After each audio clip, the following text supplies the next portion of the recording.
The first rule in grip sport is you tell everyone about grip sport. Crushing, pinch grip, thick bar, wrists.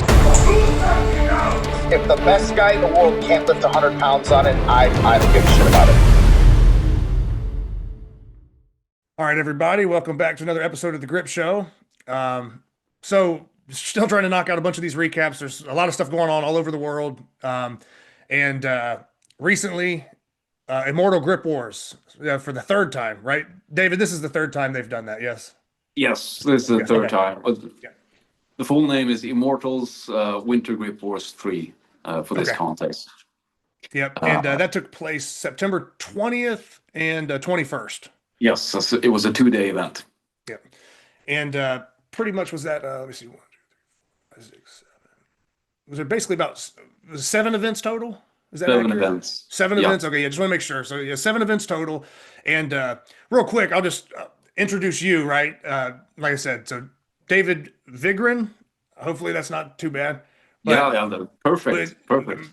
Get the V sound there instead of the W. But I know you said some people mess that up sometimes. But yeah, so yeah, David, I've seen you on grip board, seen you been steel, arm wrestle. I've seen a lot of your stuff over the years, and I know before this recording started, we were kind of breaking down like how long you've kind of been in and around the community, doing everything. So I appreciate you taking the time to kind of just recap this event and let us know what was going on there and kind of highlight some of the behind the scenes details. And for those of us that couldn't make the trip, just kind of let us know what it was like and hopefully put the word out there so it's bigger and better each time. So yeah, thanks for joining us on the show.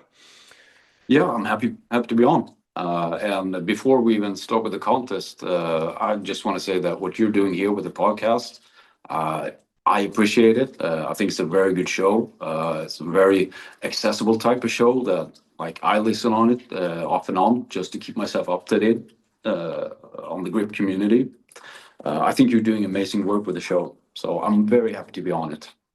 Oh, thanks, David. Like I said, I starting this thing off, I wasn't really sure, where it would end up going or whatever. Now I feel like it has a pretty good direction, and I kind of have a bit of a structure to it. But yeah, in the earlier time starting, I'm like, I don't know if people are going to like this or if it's going to be useful. I'll give it a shot, So I appreciate any feedback at all like that, or whether it be critiques or whether it's positive. I'm always listening to anybody that watches the show or tunes in. I'm always thankful for it, and I always, listen to the guests, the listeners, whoever. I'm always taking in ways to make the show better, So yeah, it means a lot. And so 7 events. There was 54 total competitors. And there was 54. Okay. I think, yeah. Okay. And then maybe from that, okay. Am I rude if I just take the word? No, dude, no. Yeah, you got it better than me. Yeah. yeah. Okay. So I just want to start an introduction to the contest itself. Yep. It's 2 guys, 2 brothers, Conny and Marcus Ekholm, that run the show. And they started at 3 years ago, 2022, in a rather a smaller type of deal, typical contest. And then for 2023, they really upped the ante on the show. They invested, I don't know how much, I've heard rumors about $50,000, just forging dumbbells and blobs for the contest. I don't know how many they have, but they have inch dumbbells starting from 34 kilos, and then with roughly 5 kilo increments all the way up to 120 kilos, and 2 sets of each. Wow, and with blobs, they have from 9 kilos with 1 kilo increments up to 35 kilos. So a huge set of inch dumbbells, a huge set of blobs. And for this year, they had a 2-day event with 7 different events spread out for the 2 days. And I think we can just go from event to event. David, that works for me, man, for sure. The first one was the inch dumbbell medley. So they set up the inch dumbbells, and you have to do it in succession. You could skip every other weight, but you have to start from the bottom. So if you wanted to skip, you could start at 34 kilos, skip the 39, but then you have to do the 44th, skip the 49. So when, when you reach 78, 82, you've done a number of lifts already. Yeah. And just to tell you about the level in this contest, if you lifted the 78 kilo dumbbell, I think you would have placed on a shared spot of 20 for the inch dumbbells. So It's basically half the pack almost. that's half the pack. And a big turnout, with you know. 54 competitors, yeah.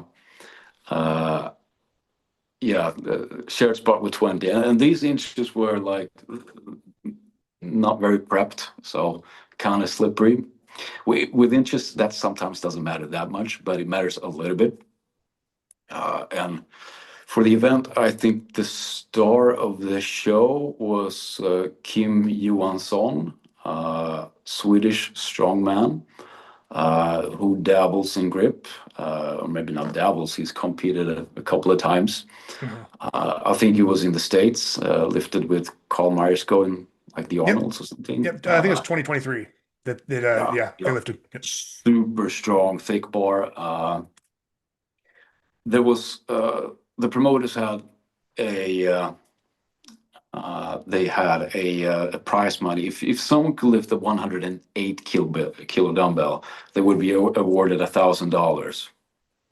So a few of the competitors went up to the 96 kilogram dumbbell, and then they jumped up to the 108. Okay. Kim basically got that right up to his knees before he dropped it. Super close. And that was just spectacular to see. A few other noteworthy achievements. Ross Boyle got 96, really close to 102. And Ivan, I don't know his last name, but Brenakov, I'm sorry if mispronouncing that, but he also got the 96 kilo dumbbell. And then I think you've mentioned this guy on the podcast before, a lightweight guy, just incredible athlete, Emil Abrahamsson, or you would call him Emil. Yeah, he was mentioned in I believe what was it? I think the Arnold this year. I think it was the Arnold Classic this year that he had. He was in a lighter weight class, but he had some really big lighter lifts. weight class. I'm not too sure about his actual deadlift. Like maybe he messed something up, or did like. It might just be like a back or body strength thing, because I think the hands are so strong, but it might just be. He's lifted heavier, like at least 175, maybe 180. But I think he's had like back issues or something. Okay. But for this, he got 88 kilos on the inch dumbbells, weighing in at I think 77 kilos. That's a huge lift. That's a huge lift. That's like crazy. I said, not prepped. And one thing that we also have to mention is that this year the refereeing was a little bit tighter than last time. Those who saw the 2003, it was like for the inch, the reffing was like all over the place. It was like very heavy tilting. People were dropping the weights halfway up. But this year they cleaned it up a lot. Tilting was not allowed. You have to lift it level, like minor tilting, and they do mean minor tilting, because sometimes they'll say minor tilting, but still tilting all the way up. Minor tilting was allowed.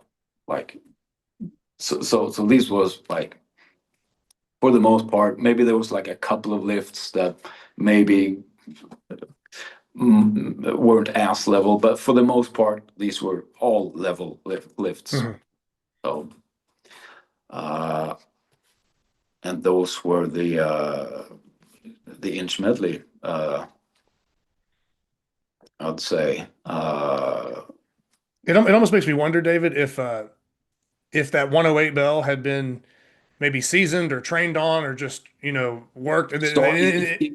If Kim had to start fresh, I have no doubts that he would have lifted it. I was going to say that. I was going to say, with you talking about having to, do every increment and you couldn't just skip numerous dumbbells, you're skipping every other at best. Yeah, Uh, my math is not good enough to be able to go just from the top of my head, but I mean, he's at least lifted 10 dumbbells before he's gotten to that point. Maybe yes. not 10, but he's lifted a lot of dumbbells before he's gotten to the 108. So he's definitely pre-fatigued, Hmm. and the handles slippery, the bells were slippery. So I mean, Kim's probably big enough to where his hand is sort of bracing a little bit on the sides, but they were slippery. So I mean, the circumstances were not favorable for a heavy inch lift, if you Hmm. put it that way. And he got super close on the 108. So super amazing achievement. So and I don't know, and yeah, another legend who was in the contest was Odd Haugen, Hmm. 75 years old. He got the 88 kilo dumbbell. Uh, just amazing to see him in action. It was a real honor to be in a competition with him. Uh, I think the age range for the competition, if I'm going off of what was on, I think strength results was the youngest competitor being around 22 years old and then Ode being 75. So 75, it yeah, is it's an interesting range of you know what I mean, for a competition. Um, yeah. yeah, yeah. Uh, I don't know if we can maybe split up and see who won each event for the respective weight classes, or maybe we should just have a recap.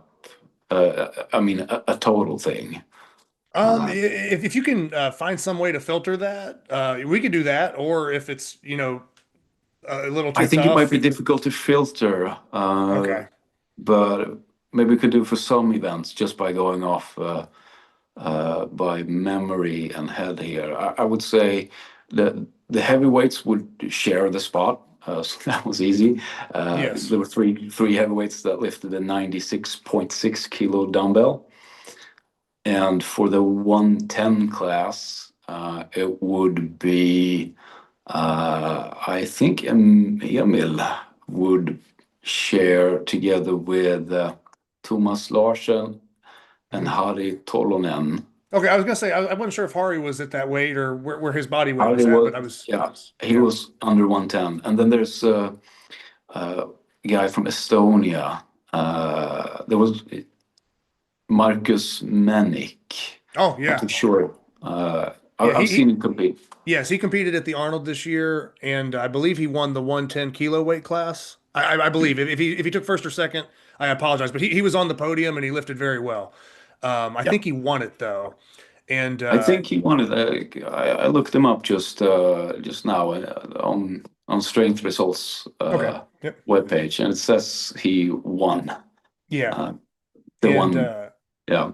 I So think he he took was in the third 110, overall in this competition though too. I mean, I think he was on the podium for the overall. third Yeah, overall. so yeah, he's definitely I mean, top-notch competitor. Yeah. Yeah. And then the last guy with the 110 was Sak Korhonen, Finnish guy, Mhm. who also did the 88 kilo. So they were all tied for first place in the 110 with 88 kilo dumbbell. And for the women, that was Maria Lari, did the 48 kilo. Emma Hunt also did the 48. And then Anita Yvette Vargo did the 48 kilo for the heavyweight women, which were above 70 kilo. Mhm. And then I think for the lightweight women, it was Katrin Larsson and Ellen Åkesson did the 39 kilo. Ellen live streamed the event. I think on Twitch she has a live stream where you could go back and watch all the events on day 1 and 2. Okay.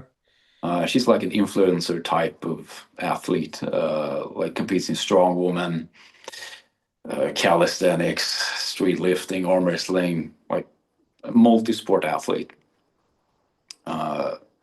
She got shared first place in the below 70 kilo in this event, and then it was Christer Wallin at third place for the below 70 kilo for this event. And then we had the next event, which was a little bit special for this competition. It's called the Big Squeeze, and they used a grip dynamometer. The new one, the GD Dyno 200. I forget the exact name, but it's the GD 200. I think it was like listed. It was listed somewhere. I saw the results and it had like the model that they used that was listed. I'm just not too familiar with the. I think it's the successor to the GM 150. Okay. I'm not too sure though. It might be a different company, but either way. So what they did, this was kind of cool. So they had they hooked it up to a computer and then a big screen. So as the athlete they were squeezing the thing, you could see in real time, like maybe, how do you explain it? Like a sound bar that would go up. Yep. So and then it would record the highest rating. So it goes up, and then when you stop squeezing, it goes down again. But you still see the highest, the highest point. And then you have 60 seconds to like squeeze it multiple times to get the highest number of it. Well, and David, the other thing I would add on that is not only is that it's a lot better than just watching somebody squeeze something and you're like, what'd they get, and read a number off, right? The screen is very cool, but they had two people going at the same time, correct? So it was almost like not quite head to head because you're competing against everybody, but in a way they're showing both of their bars moving kind of in the same time to kind of see who's doing better than the other person. So I think that was a cool aspect as well, to where they're running two people at a time, which is better, going one person, you're getting through They had the event. entire event set up to where the performance of the previous event would decide the start order for the next event. So the two people that went head to head on the big squeeze, they got the same dumbbell or almost the same dumbbell. They were like 1 and 2 on the event before. And that carried over to the next event, to the next event, to the next event. So for each event, it was really like a head to head. Yeah. So that's a cool thing to add, though, because I think for anybody that was spectating or even the other competitors, when you're taking your time off, I think it makes it just visually, it's way cooler to watch. I don't know, you just that head to head, and just kind of seeing everything unfold. And like you said, with everybody kind of being paired up close to, their exact placing, that makes for I think that just makes it way more exciting than other formats, And with they updated the results live on the website Strength Results. So it was like really good, because at a competition with 54 competitors, going from one event to the next, it's like a nightmare knowing, okay, when am I competing? Because I've done a lot of other sports where you're in the complete dark of when you're going to go up on stage and compete. You don't know, am I going to go up in 10 minutes or in 5 hours? I don't know. So I'm going to have to stay ready for 5 hours and then go up there when my name is called. But for this, they updated the site as the results came in. So you knew by looking at the results from the previous event, you would know the order you were going to go up. So it was, you knew when to start warming up and like when to stay ready. So that was really a good thing for the athletes, to just make it easier to like warm up properly and stay ready. So, but for this event, the best result was a Norwegian guy, Mathias Färevåg. I'm not too certain about the pronunciation, even though I'm Swedish myself, so in the neighboring country, so I should know the name. But Matthias is his first name, at least. I think he goes on grip board by the name Grep M or something. I recognize that name. I do. Yeah, I recognize that. Yeah. It's like grip, but with an E. he squeezed a 136 on the dynamometer. And then I don't know which result to point out here. It was like he did the best results at 136. I think there was a Ivan. There was a Ivan did 131.9. okay, so he was pretty close there. Yeah, and then Ross Boyle, also known as Tiny, he showed up on the grip board like in the other thread where they asked who's lifted the Millennium Dumbbell. Shows up first comment, yeah, I have. That was Ross Boyle. So he came third with. David, seeing him in person, is he as tiny as they say? Yeah, that was he was one of the first people I saw at the hotel when I showed up. I met Harley Fuller and Joseph Sterling. Those were the first two people I met at the reception, two lightweights. And then I think at breakfast the next day I saw Tiny, and I also saw what's his name, Mika. Where did he Finnish guy? Mika Törö.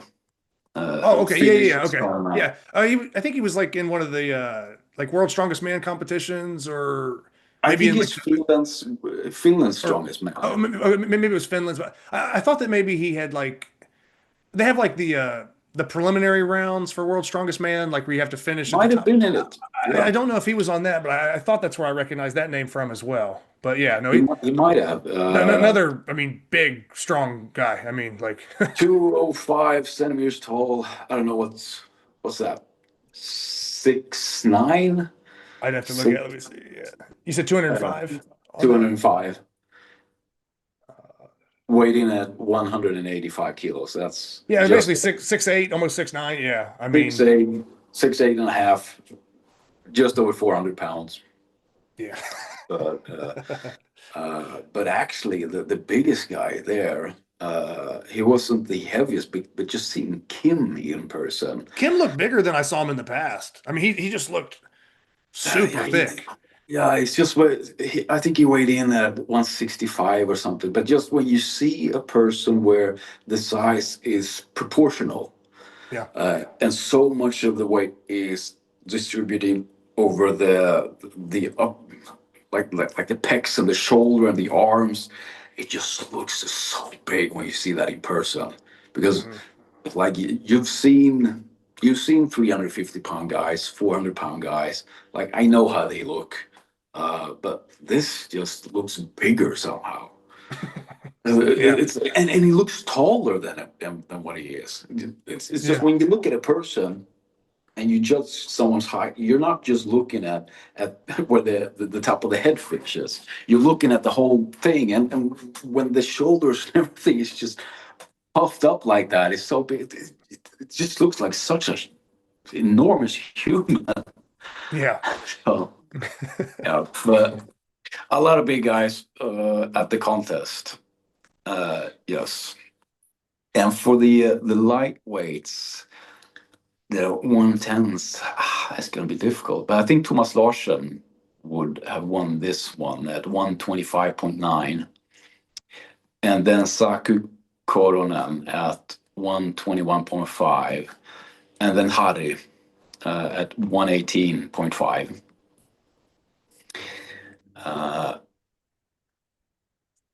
And for the women, I would say the heavyweight would have to be Maria Lari at 73.8. Katrin Larsson was one of the lightweight girls under 70, but she got 68.75, which would put her in second in the overall in the women's category. And then it was Triinu-Liis Sarapuu from Estonia at 68.4 for third in the women's open. Mm-hmm. And for the under 70 women, then Katrin would have to be the winner, coming first in the under 70. And then it would be Kristel Wallin at 57.4 kilograms.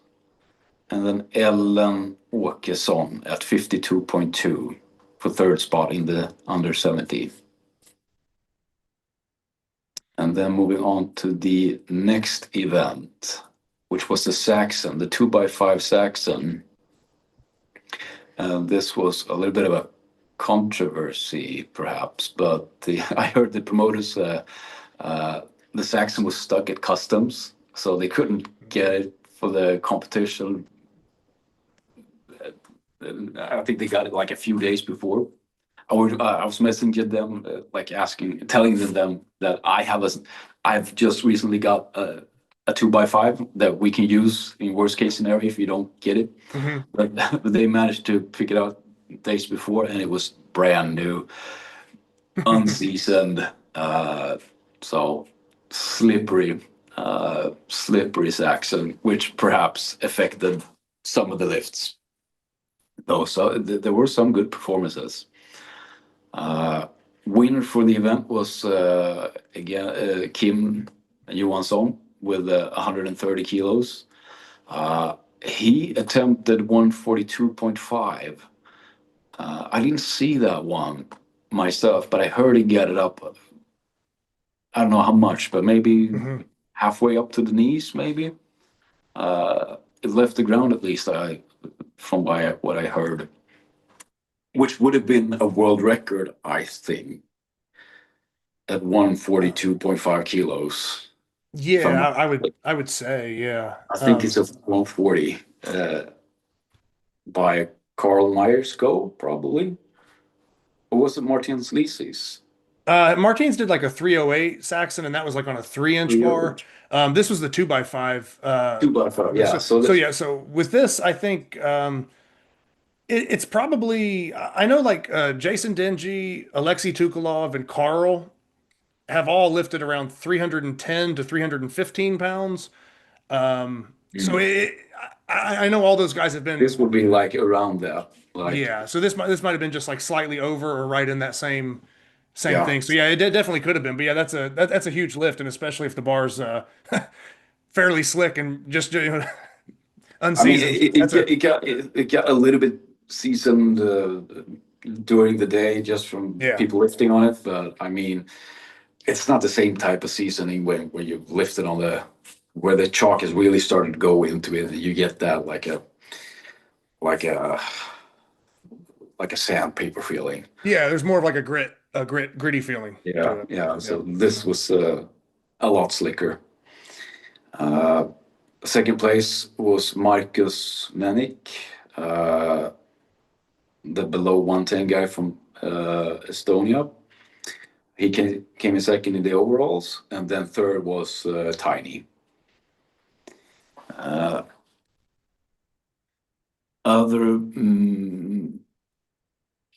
honorable mention, perhaps, is Ricardo Magni. Attempted a world record for his class. I think masters for his weight class. Okay. He did 97.5 kilograms. And that was like one of the high points of the competition because he missed it, I think, 3 times. So I walked away. I figured out he's not going to get it. And then as I go away I hear this huge roar from the crowd, and apparently he got the lift. So and set the record for his class, which was really impressive, especially for that Saxon, considering that he was not like optimally prepped.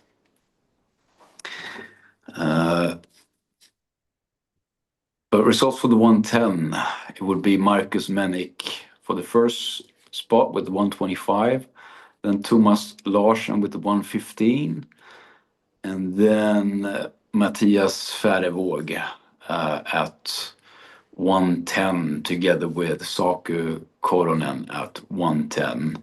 And then I think in American, Dylan Herbert, which I'm pretty sure he's below 110 kilos. he also got the 110 kilo Saxon. And for the women, another mention, a great lift was from Emma Hunt. Where is she? Yeah, here. Got 75 kilograms, which was a very good lift. And put her in the first spot for the Opens women. And then at second spot, it was Alicia Martin at 65. And then for third, we have tied with Maria Lari from Finland and Katrin Larsson at 60 kilograms. And the women's below 70, it would be Katrin Larsson for first. And then I think Ellen Åkesson for second with 50 kilograms. And Kristel Wallin at 45 kilograms for third spot. And yeah, I mentioned it before. We talked a little bit before the recording, and one unfortunate thing was Ivan, who didn't step in until 110 and missed his opening,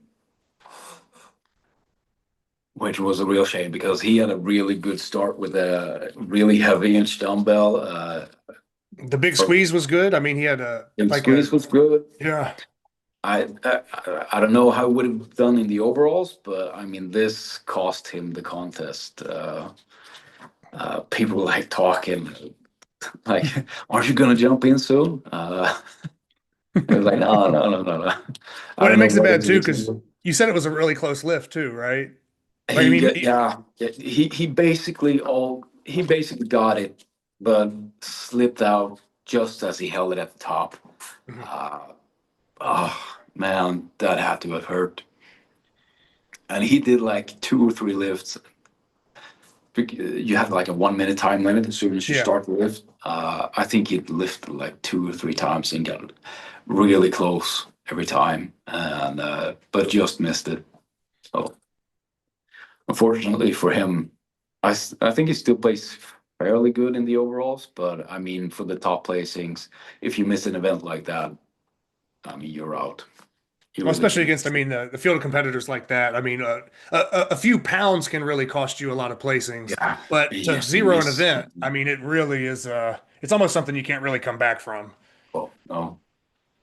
Another thing, an American had. I think he injured himself. I don't know if he injured himself during the contest or if he went into the event with some sort of injury, but he did everything one-handed. I think is it Max? Max. Yeah, I think it's Piccola. I'm not 100% sure on the name, but yeah, I believe that was a previous injury, and I think it was like I'm going off of maybe what I've seen. So that's I gotta might be a be severe injury 100%. because he didn't even like if you're injured, you can sort of like help yourself a little bit with the other arm, but he didn't even try to do anything with the other arm. He did strict one-handed, so. Probably not too good on the shoulder. Yeah, I think it was a previous injury and maybe had already probably had plans to travel and compete. So it's like, well, I already made the plans. I'm going to just roll into it with whatever I got. See how it goes. Yeah. But Max is a strong guy. I don't think I've ever lifted head to head with him, but we are similar in weight, and I've watched some of his training and some of his lifts. So yeah, he's definitely a strong guy. So it's unfortunate that he had that injury, but I guess it's still good. You got the experience of competing and going over there and still giving it a go on some of the one-handed stuff. He did good in the events where you didn't have to use 2 hands. Stepping on to the next event, which was the Stone Medley. Going into this event, I was initially very not too excited for it, but in retrospect, it was actually one of the more fun events. Okay. Just a set of natural stones And the reason why I didn't like it because I thought it would be too much of a luck based thing. Like I was wondering about that. If you guys had, much time to kind of, get hands on it to kind of get an idea of what they you were were going pretty to do. generous with the time. Yeah. You were given 2 minutes. Uh, there were a total of 26 stones. And actually, the last stone, I think we pretty much concluded that it was impossible, just because of the weight distribution of the stone. Like, Hmm. put all the weight in your thumb and just twist out of your grip. So in actuality, it was like 25 realistic stones that you could lift. And I mean, yeah, people were watching each other, and you could sort of see, like, oh, well, this part of the stone has got a lot of chalk on it, so Hmm. probably this is where you want to lift it. Yeah, going into it, I was like not very excited because I thought it was going to be so much luck based, just finding the right grip and just accidentally being able to lift something. Because Yeah. and yes, it was a little bit of that because there was one stone which I myself was having a little bit of trouble with, and then because you were allowed to skip stones. I skipped it and then I went on to the next couple of stones and lifted that. And as the time started running out, I went back to that same stone to try and lift it again. And I just picked it up easy, even though my grip was more fatigued. So Yeah.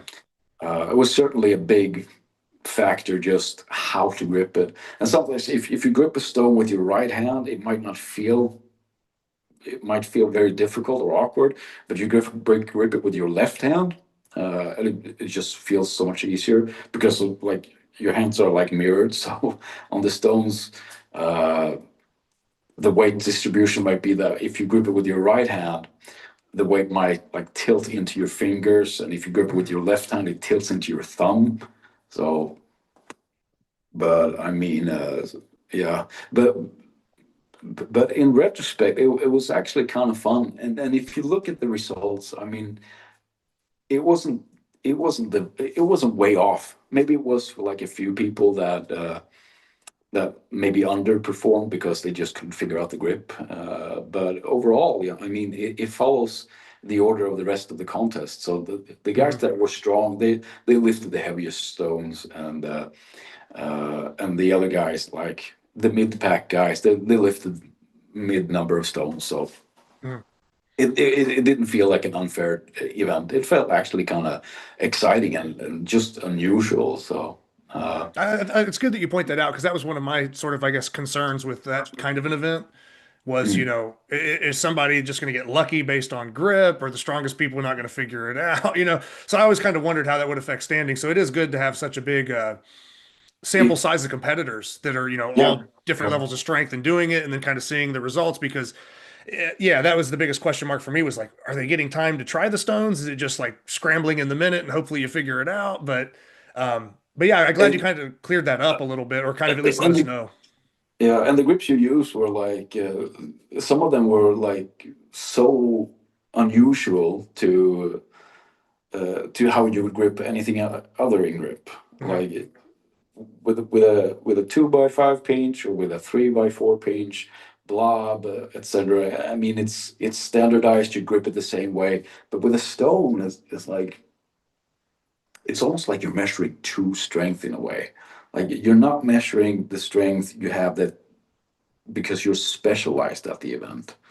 Mhm. Like I know exactly how to grip to get good skin stretch on a blob, but on a stone, like I don't know how to grip it. I'm just gonna have to grip it in Mhm. whatever way I can and lift it. So I don't know. In retrospect, it was actually a better event than I thought it was gonna be.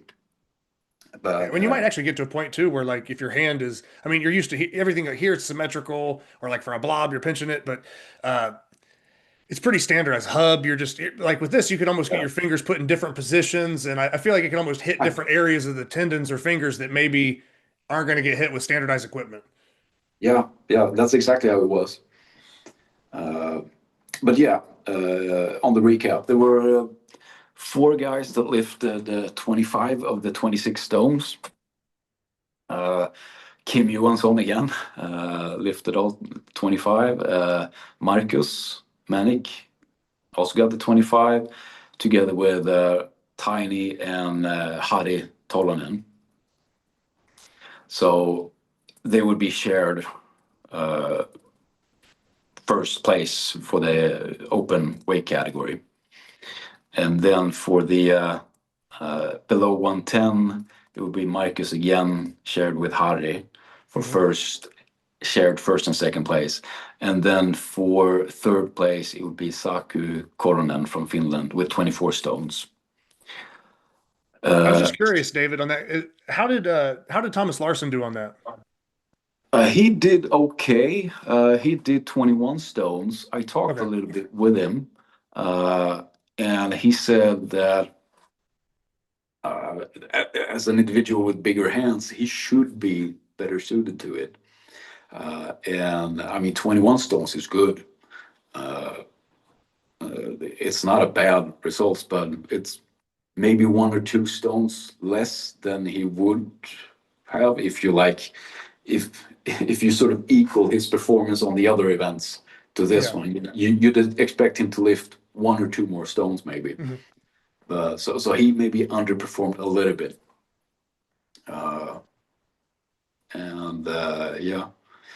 There were one of the stones, so it was like it would be impossible to lift if you didn't have big hands. It was basically just a round stone. It only weighed 13.6 kilograms. My hands are kind of large for my weight class, but I mean I think they're just under 8 inches. But I tried gripping that one. It was just, without scooping it, it felt like it would be impossible for me. Yeah. But one really good performance was from one of the lightweight guys, Joseph Sterling from Wales, 75 kilo guy, got 22 stones. Yeah. Which was a really good effort.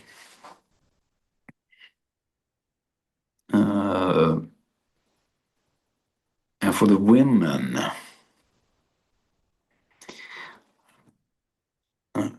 let me see, they're a little bit mixed up in this list here, so I don't want to miss anyone. But I think for the overalls, it should be Trinulis Sarapuu from Estonia with 11 stones.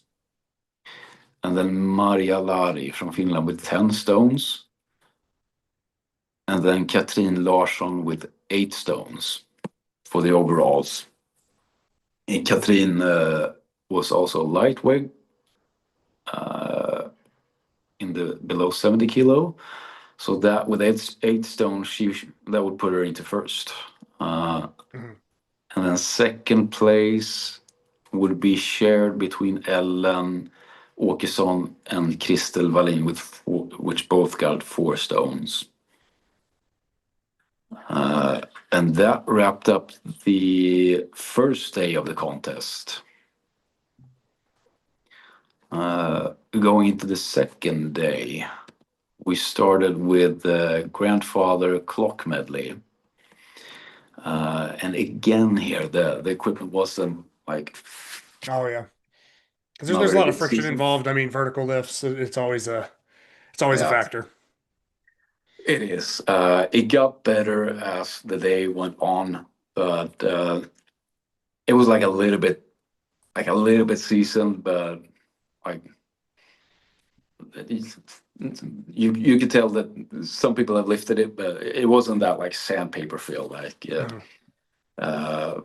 So a lot of people like lifted a little bit less than they otherwise would have.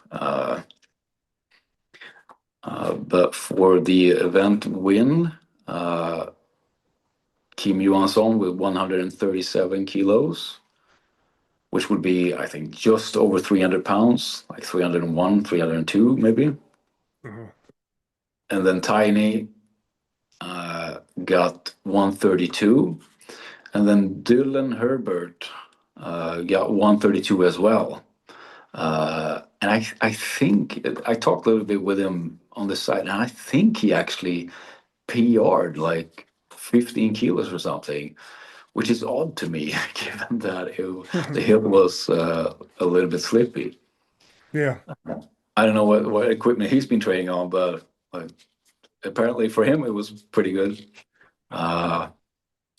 Maybe I'm mistaken about the PR, but I think he said it was a very good performance from him.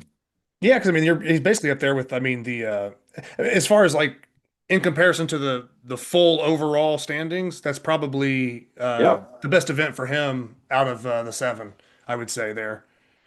yeah, yeah. So Dylan would take first in the 110 class, and behind him would be Saku Koronen with 127, and I think Max Piccola at 127 as well. So Saku and Max would be shared second place in the 110s. And for the, I also want to mention Luca from Germany. What's his last name? Zettner. Lucas Zettner. 81 kilo guy, got 122 kilo on the Yeah, that's real on big. the real big. Got super close on the 127 as well. It was basically up. It just didn't hold it long enough for the down call. And he went out early, so he Pretty went out slick. when the hill was even more like slippery than it was later. And maybe I didn't mention it, but it was a hill. It was a medley setup here as well. So you're going Yeah. from a lightweight, heavyweight. So once you reach your final weights, you're pre-fatigued already. Yeah, so very similar to the probably like well, most of these medleys, right? With I mean the inch bell medley, and then we're gonna get to the blob medley, but yeah, you're pretty much taking these things, and you're not just Yeah. like getting to like cherry pick the biggest lift you can do, and you're No, fresh. no, no, no, You're no. you're you're having to go in order. Yeah, you go in order from light to heavy. So uh, toward the heavyweights, you're pre-fatigued. Hmm. So he got 122 and really close on the 127. So, and I think he weighed in at 81 kilograms. So that was really spectacular. And going on to the women's, you had Emma Hunt and got 72 kilograms for the win in the open weight category. Then you have Trinulis Sarapu and Maria Lari, which both got 67 kilograms. So they shared second place for the open women's. And then for the lightweights, below 70 kilo women, it was Katrin Larsson and Kristel Wallin, which both got 62 kilograms. And then Ellen Åkesson got 57 kilograms for the third spot in the below 70 kilos.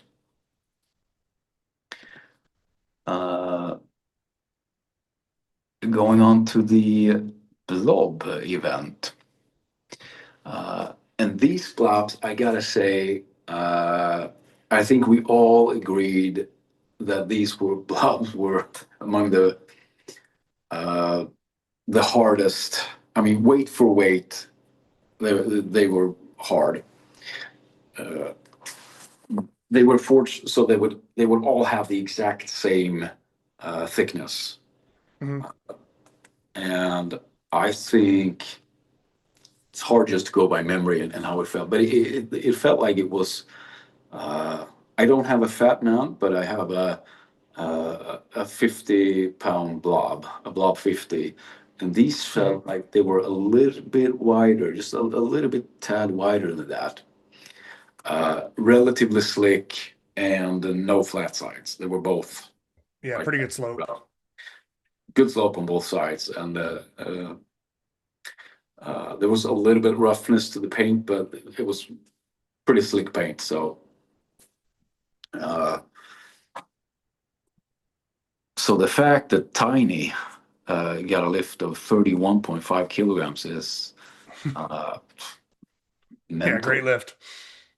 A great lift. I'm happy with my own result in this event.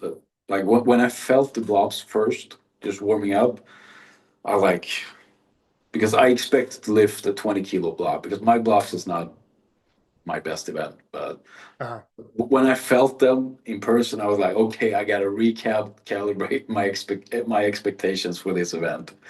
Because I'm not gonna do 20, I'm gonna do maybe 18.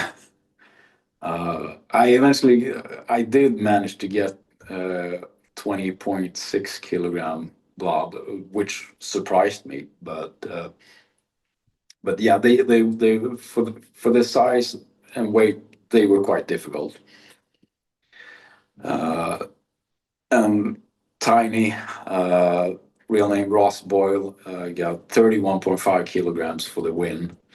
And behind him was Kim Johansson and Thomas Larsson, Marcus Mennick, Harry Tolonen, and Marek Leitic, and Matthias Färjevåg. They all shared the second place with a 27.1 kilo blob. And this was a medley, as mentioned, and the increments were 1 kilogram, starting from 9 kilos. So they had 9 kilo, 10 kilo, 11 kilo, 12 kilo. And then they were slightly off. So yeah. when they say 12 kilo, it was actually like 12.2 or something. So, but so Tiny was like, what would that make? 4 blobs ahead of everyone else. That's a Uh, great that's a great result for him on that. I mean, like I said, dumbbells and blobs. I mean, really anything Ross does is right there with the best of the best. But lately, especially like the bells and blobs, I've seen him pick up. I mean, yeah, it's there's not really any level above that. I mean, he pretty much is right there. I mean, at the top himself, you know. And like I said, there's people that are sharing that same space, but he was yeah, so strong.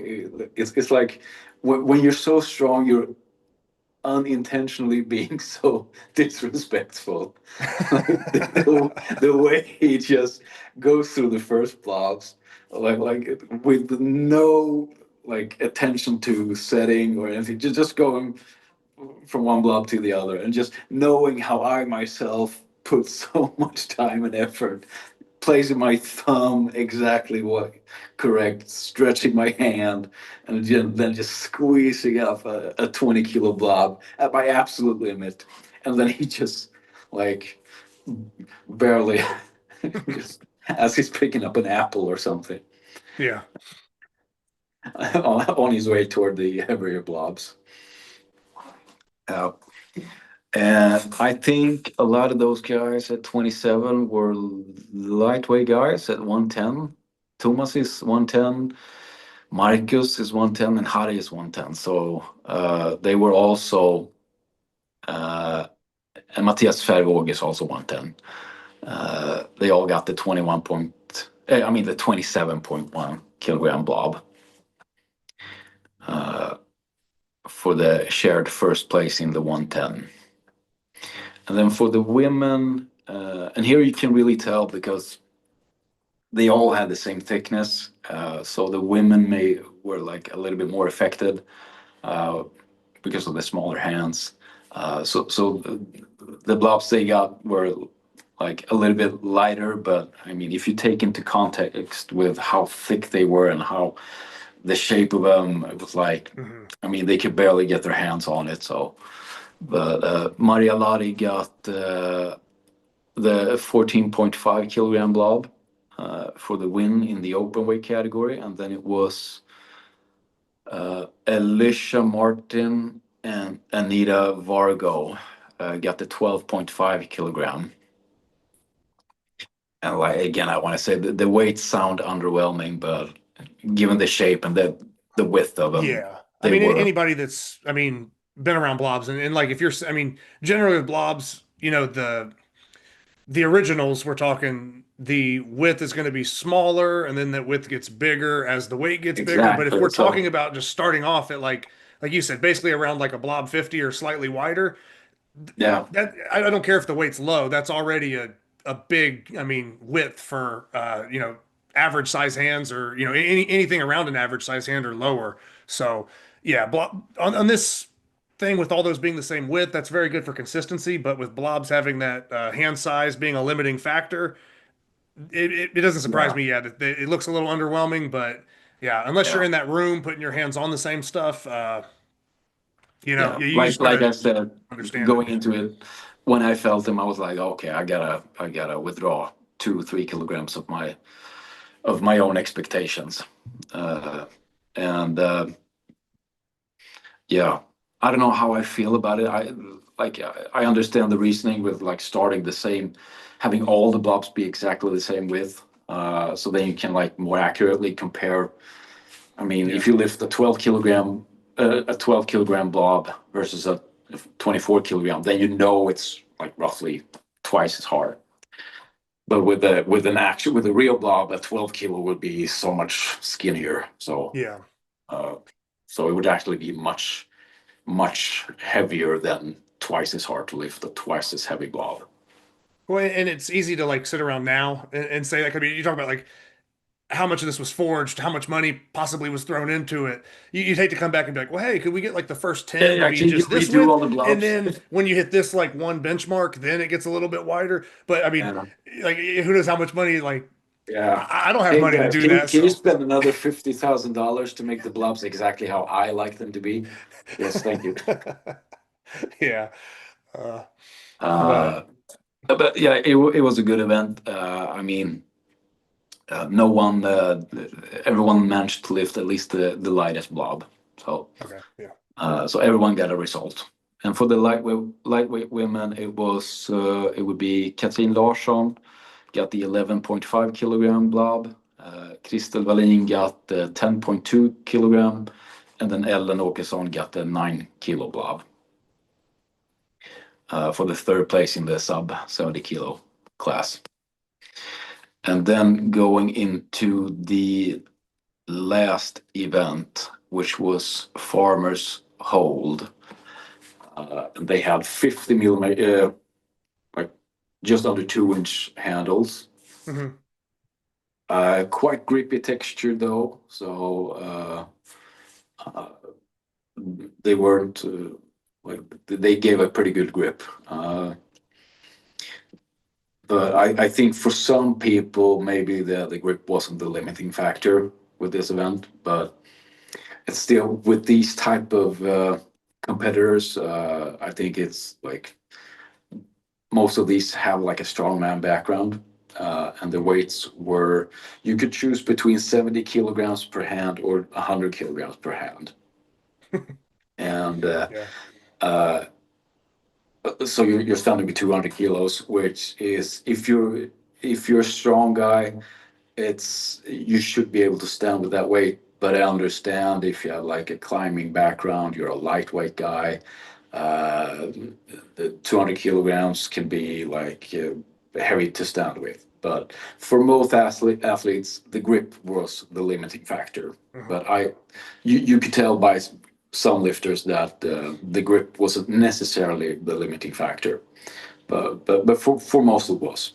Well, and you're also having an event where, like, I mean, there's Saxon, there's some other events where maybe two hands are getting contested, but also they're independently, it's basically a hold. So, you know, maybe they have a weak hand versus the other one, and in a single hand event, they can get away with more.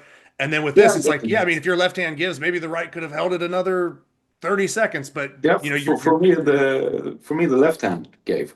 mhm. Right hand felt super comfortable. Left hand gave for me, and also I felt like strength wise with my body, if the grip didn't give out, I could have stood like I don't know another minute or so. So for me, grip, I mean, body strength wasn't an issue. I think with 100 kilos per hand, and also people were awarded the opportunity to lift with like a shortened lift off, so it wouldn't be that far from the ground, so it wouldn't be that heavy. You could just sort of lock out. But then if you lock out a farmer's hold, and if you hold it for a while, people start to compress a little bit, like your arms get stretched out, and before you know it, the the farmers are actually touching the supports. So you have to like sort of choose a height where you know you could lift it without getting stretched out to where it would touch. I know it happened to a few of the competitors I saw. I think for Ricardo, I saw that he lifted with a lift off, and then like 10 seconds in, the weights are starting to touch the supports a little bit, and you saw him like try to struggle and pull back just to keep it from touching. He got maybe another 5 or 10 kilograms, but I mean, just trying to, it becomes so much of a hassle. So, I mean, I think if he had like another inch or two higher lift off, that wouldn't have been a problem. But then again, he was the one who chose to lift from that height. So, but this event, see, so I got it. Let me see. On the web page, this one is not ordered by result. So maybe we have to go into the overalls and check them one by one. I remember the guy who won at least, a French athlete. Is it Sebastian? Sebastian Lovell. I don't know how to Yeah. pronounce the last name. He also competed at the Arnolds, I think. Yep, he did. Yeah. He got an insane time of 1 minute 47 seconds before his soul left his body. I think he won with quite a margin, actually. Who would be in second? I think it was Ivan. Yeah, if what I have written down is correct, then yeah, I think Ivan was Ivan right got there. 82.18 seconds. So that's over a 20-second difference, 25-second difference. And then at third in the overalls will be Daniel Axelsson, arm wrestling guy from Sweden, and a strongman also, and grip guy. So he got third with 81.5 seconds with the 100 kilo weights. And for the 110s, I know the first guy. That's easy because it was me. I got 70. What was it? 73.09 seconds. So, that's a good result, though. I mean, obviously, winning the 110s with that, but I mean, in comparison to the overall as well, I mean, there's a gap that Sebastian had over pretty much everybody, but take that away and then start seeing where the rest of the pack was. I mean, you're pretty much right in contention, really. Yeah, I'm not too far away from Kim Johansson and the Finnish strongman. What was his name again? Mika Törö. Okay. I'm like a second or two behind those guys, and they are in the top level strongman. But I don't know. You could argue with the lighter weight. It levels the field a little bit. Yeah. But I would also personally prefer a heavier weight. So I don't know. I don't think I would have underperformed with a heavier weight. But I think this event would suit me better because of the steel bending background I have. With my traps are like strong enough to where this is not an issue at all. Like I can go to absolute failure with my grip before anything else starts being an issue. But I am looking for the second guy in the 110s. Not so easy to see. Maybe it was Harry Tolne was third in the 110s. So Harry was third with 65.59 seconds. And who was second? I have to apologize because I'm looking at these. No, you're good. Like I said, I mean, you're probably skimming through it a lot faster than I would be able to. I mean, I did write some notes down and I have a lot of the results in certain, top lifts or, top five overalls and things like that. But yeah, you've been doing a great job, David, of covering the event and bringing info that wouldn't be reaching the audience without you here. So Yeah, yeah, yeah. no big deal. Uh, yeah, thank you. I just wanted to make sure to come on and promote this contest because it was one of my better experiences in grip throughout the 2 decades I've been involved into the sport. Not that I've done too many competitions, but this was my third competition I've ever done, and it was a really good experience. Uh, I can't find who came second in the 110s. I've looked through them all. Yeah. It can be tough when they have everything mixed too. It's just done by an I overall. found it now. Okay. Joel Carlson. Joel Carlson. He came in second with a 67.63 seconds for the second place in the 110s. And for the women, they did really well. Uh, Let me see here. I see Trinulis Sarapu, I think Were came in. those weights the same for the women as well? They pretty much had the They two were the options to go same. from? Yeah. Yes. Okay. A few of them went with 70 kilos, and a few of them went with 100 kilograms. So Trinus stood 44 seconds with 100 kilograms per hand, beating a few of the men. I think around 10, 12 of the men for the overall win in the heavyweights open women category. And then for second place, no, excuse me, Trinu was in second place. First place was actually Ellen Åkesson. She was under 70 kilo, but she won the open with 49.34 seconds. And I think that was a world record, 100 kilo farmer's hold. And she has a strong woman background, so I'm not too surprised that she would perform well in this event, but this was really well. 49, almost 50 seconds. She beat a lot of the men. I mean, with that result, she came in 24th of the entire contest. So around 20 men she beat, which is staggering in an event like this, which would require so much just overall body strength. Yeah. So she came in first. Second would be Chino Lissarapu, like I mentioned. And third would be Emma Hunt with 34.94 seconds.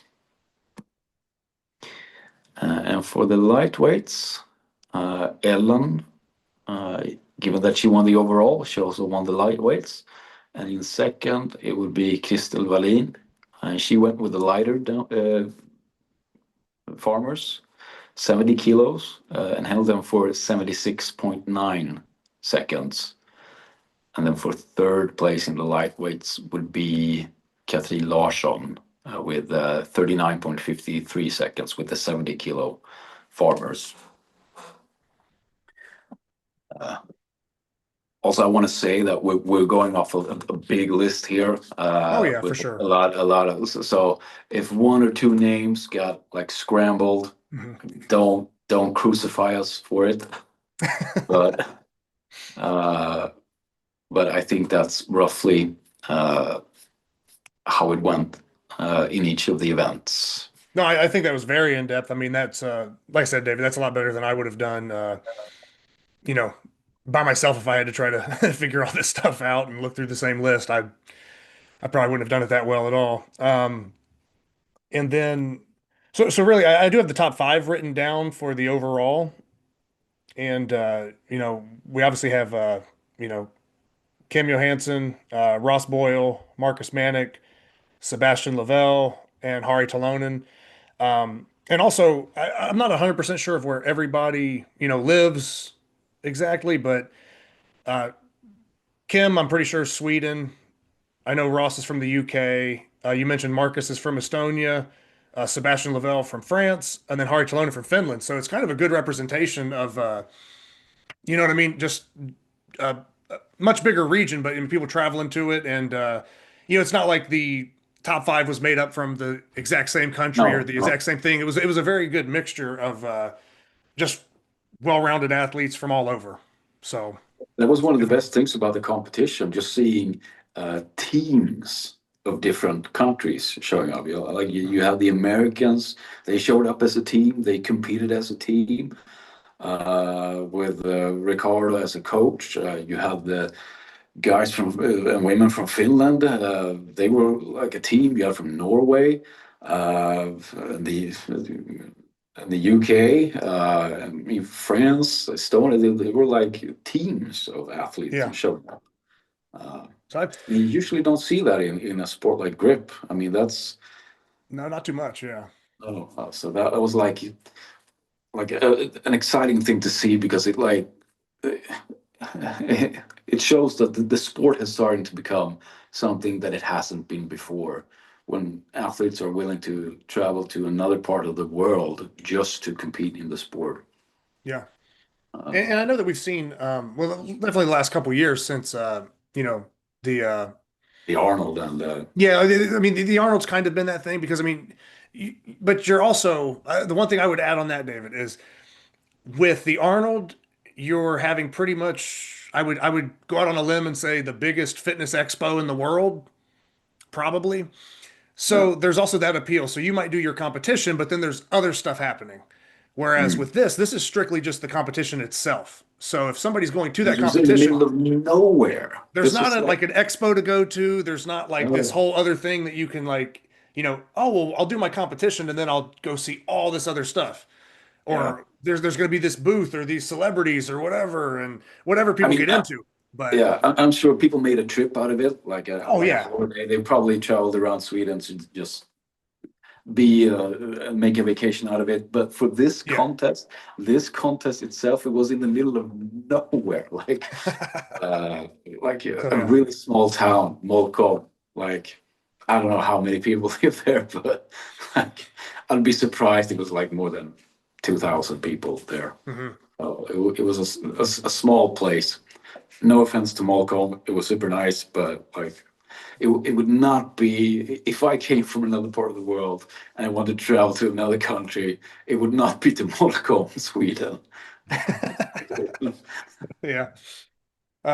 Well, David, man, like I said, I know it's pretty in-depth coverage there, kind of going line by line. Like I said, we may have messed up a couple things, but hopefully that's, it probably is accurate other than looking up the stuff yourself. That's probably about as accurate as anybody else is going to put the Yo, information out there in one I, spot. for- So, yeah, I man, forgot about the pound for pound class. oh, okay. Yeah. They were decent enough to add a pound for pound class where they divided the score by your body weight. And this is where Emil really had the opportunity to shine. Mhm. Uh, I'm sure he's gonna put up because he's also an influencer type of guy. So he was there. I don't know if they were his personal camera team guy. Maybe they were for the contest itself. But I saw, I think, like two different guys with cameras, like filming and taking pictures, and I think they were with him. So he's probably gonna put out like another YouTube video. He Okay. was there in 2023, and he made a video with like I think it's like 12 million views now. Okay. Yeah. I think I might have, I might have seen it or I might have, I mean, maybe glanced through it at one point, but I can tell you this: he in this contest he got a lot of footage that would have everything it needs to go viral because they were mhm. like in his first two events he went against why do I keep forgetting his name? The Finnish guy, Mika Törö. Uh, I apologize, Mika. For some reason, I just keep forgetting your name. But like I said, 205 centimeters tall, weighed in at 185 kilograms. He goes head to head with Emil in the first event, the inches. They both managed to lift the 88 kilo. And just from an entertainment perspective, it looks bizarre having a 77 kilo guy be head to head with a known strongman athlete in like almost the highest level. I mean, you said he might have been in the world's strongest man category. He's won Finland's strongest man, I think, several times. And he just goes head to head with a lightweight guy. And then in the next event, because they equal, they went head to head in this big squeeze as well with the 9 nanometer, and they performed like within the same kilogram in that event as well. And in the farmer's hold, he went against Kalle Lane, which looks like the most typical Viking character you can ever imagine. 120 kilo pure muscle, big hair, big beard. Yeah, I've seen him lift it. He was at one of the Arnolds, I think 2023, where they came through. So I've got to see him. He's also pretty, gets pretty hyped up, puts on a good show usually. He's usually pretty energetic. He's a Viking among Vikings. I mean, and we beat him in the farmer's hold. So I mean, I'm sure that's gonna. I mean, that type of content is gonna go very well on YouTube, I think. So, for sure, it's gonna be exciting to see what he put out. But he also won the pound for pound with quite a good margin, just by being so far ahead of the other lightweight guys. And then in second place, it was me. I think 60 points behind Emil. I think he got 530, and then I got 470. And then in third, it was Joseph Sterling from Wales in third place, and he managed to do really good on the stones. And then in all the other events, he did well enough to not drop points, so that in the overalls, in the pound for pound class, he got the third spot. And in the women's pound for pound, in first place, it was from Estonia. I have to look up her name. I was going to say, David, real quick on the women's. I know I mentioned the men's top five and kind of the countries they were representing, and we did the pound for pound. Is the women's pound for pound, is it much different than the women's overall? I just didn't want to overlook that. I just thought of that right now. It was a little bit different than the overalls. Because in the pound for pound, did we not mention the women's overall? No, I didn't. I started talking about the men's overall and then the countries, and then we went to the pound for pound from there. Yeah. It was shooken up a little bit. Trina still won she won the open, and she also won the pound for pound. Second in the pound for pound was Kristel Wallin. Being a lightweight, she weighed in at 59.6. So she climbed a few spots just by being lightweight and performing well. And third in the pound for pound was Katrin Larsson. So I think that was all the placings in the contest. Hopefully not forgetting anyone. Yeah, I think that should probably, I mean, cover it about as in depth as we could. And like I said, I appreciate you coming on the show and covering this event, because I was joking with you, it's hard enough for me to cover everything over here in the States. And then it's like I start jumping into Australia, Sweden, and everything else, and then big international competitions. It's just tough. It's tough to, cover so many competitions for basically the whole world at some point. I mean, I'm more North American focused because I'm more familiar with it, and that's more who I'm competing against. Only natural. But at the same time, I don't want to miss big international events, and if something's going on, I want to make sure that we're kind of covering it and giving everybody the best credit we can and just putting the news out there, like you said, so people are just aware. There's probably several names on here that maybe we were familiar with or that I have seen that maybe a listener's not going to even know they were, a top level lifter. And now they're like, oh, here's like 6 new names and I had no idea about them. So I think it's just good to get the information out and, yeah, just give people a place to kind of follow along with the results. And I think I'll try to even, it's tough to do, and I know this goes on different platforms, but I might even try to put, basically like an event timestamp so that the 7 events are maybe broke up by what we're talking about. If somebody wants to skip around, I might try to do that to organize it because it is a lot of information, a lot of numbers, Yeah, it's a and long video. How I don't know I, when we started, but an hour and a I half. it's probably going to be up there, but I mean, it's covering 54 lifters and just 7 events. Most competitions are half this well, half the amount of competitors or even less. And then oftentimes it's 3 to 4 events, not a 2 day competition with 7. So I anticipated this to go a little bit longer, and that's not a problem for me at all. So um, yeah, I appreciate you doing this, and yeah, hopefully when they do the fourth time around for it, whether that's next year or in roughly a year and a half, 2 years, whatever You it have comes to out to come. be. You have to come. I If would you have like the to. means to do it, Yeah. yeah. And maybe I can rally up some other people and try to drag them along, or maybe maybe plan for it. We'll see. But yeah, it would be cool to meet so many people internationally that I've spoken to or even had on the show before, but I haven't met in person.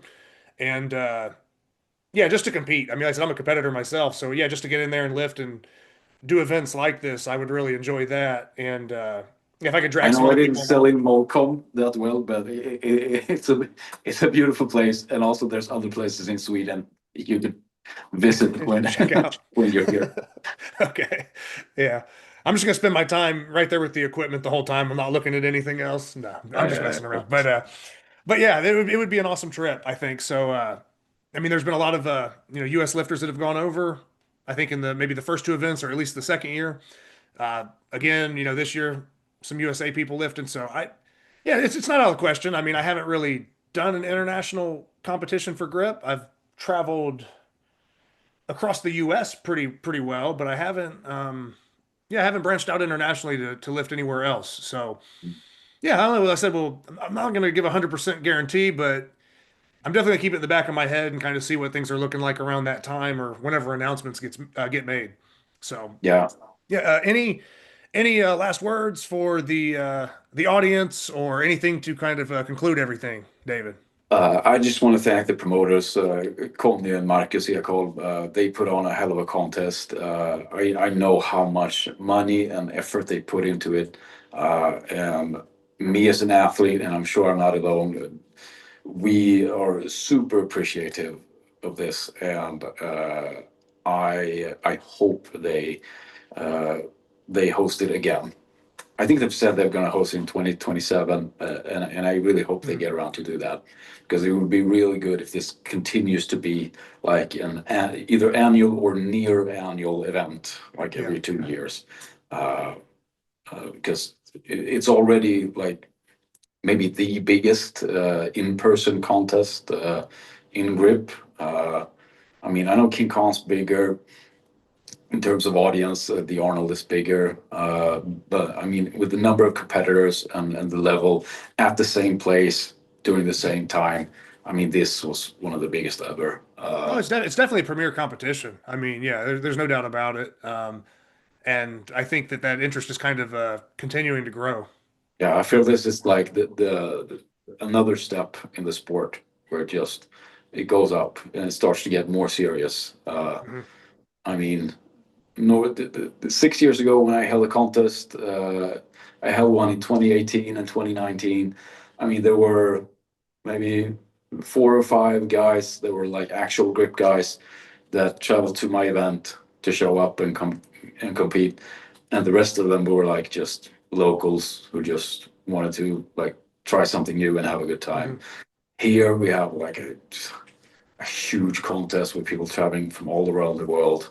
Uh, I mean, there was a little bit of prize money, but I mean, it's not going to cover people's travel expenses. And I mean, so people are putting their own money to show up to this event, and it's like just the most exciting thing to be a part of.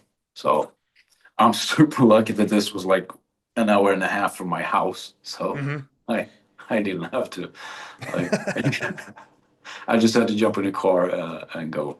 So No, that makes it nice, right? I mean, yeah. 'cause big competition, it could be anywhere in the world. It just happens to be like kind of right down the road. So yeah, that works I out. might have to go to the Arnold just to travel a bit myself. That would be fun to do. Oh yeah, like I said, and if you ever go to the Arnold, I live about an hour from that, so we're about the same distance you are from the Immortal stuff. Yeah. I'm, basically that distance from the Arnold. So yeah, I definitely Like Columbus, yeah, Ohio, yeah. yep. Columbus, Ohio is where the Arnold's at, and I'm probably about an hour and a half west from there. So Nice. yep. So yeah, if you ever make the trip, yeah, definitely reach out to me and let me know because I'm not far. I usually stay at my house and just drive to the Arnold. I don't even like stay at a hotel or anything there. Yeah, that'd be amazing. So, Be a lot of fun. but yeah. So hey, everybody, I hope you enjoyed the Immortal Grip Wars 3 recap. And yeah, if you're looking to go somewhere and be around some of the best lifters in the world in basically a single venue competition, look into it and check it out. And I said we'll see you on the next episode. So David, thanks again. Thank you yourself for having me. All right. And